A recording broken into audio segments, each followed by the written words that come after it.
This is Mark Washington from MTC Media, and what we wanted to talk about today is my three takeaways from the George Mason's 74-52 win over Stony Brook. Now, Stony Brook was picked to finish first in their conference, and as you could see on opening night with all the close games, George Mason taking care of business, especially in the second half, says a lot about where this program could go. Maybe not this year, but in the upcoming years.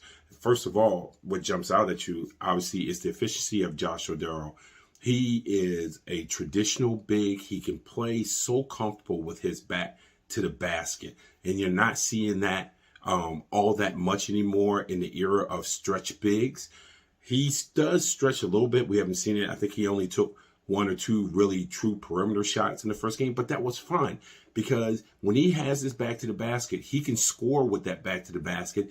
He can also face up. You figure he got in foul trouble, had two in the first half, had to sit down for a while, but he played 24 minutes and scored 16 points.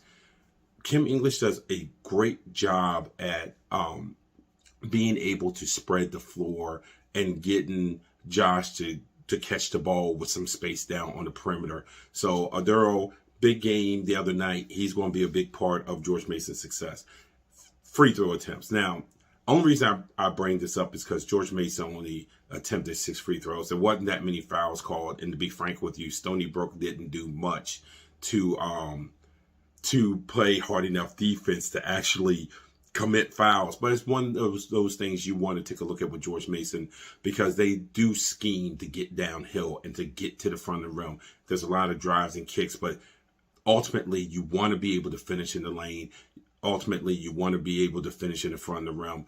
It was disappointing that they only had 6 free throws. Part of it is that the Patriots were called for multiple charges. So your angles and your attack angles and how fast you're taking off, that also played a part. But again, I don't want to ding them too much because Stony Brook's defense was not going to remind you of Nolan Richardson's Arkansas teams.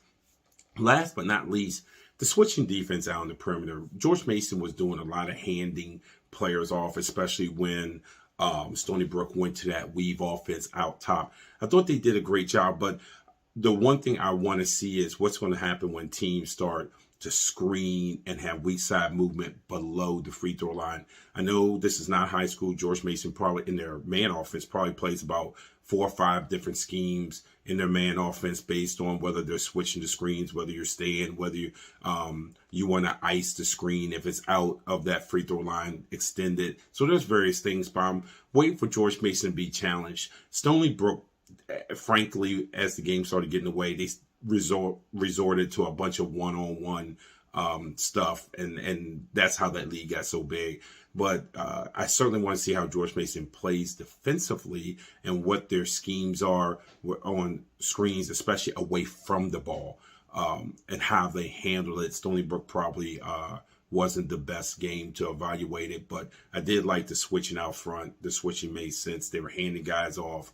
Those guys were certainly interchangeable. You see a lot of that in the NBA, which is why you see a lot of the switches, just because the athletes and the ground they can cover and their foot speed is so good in today's basketball. We don't give these guys enough credit that you can do things schematically.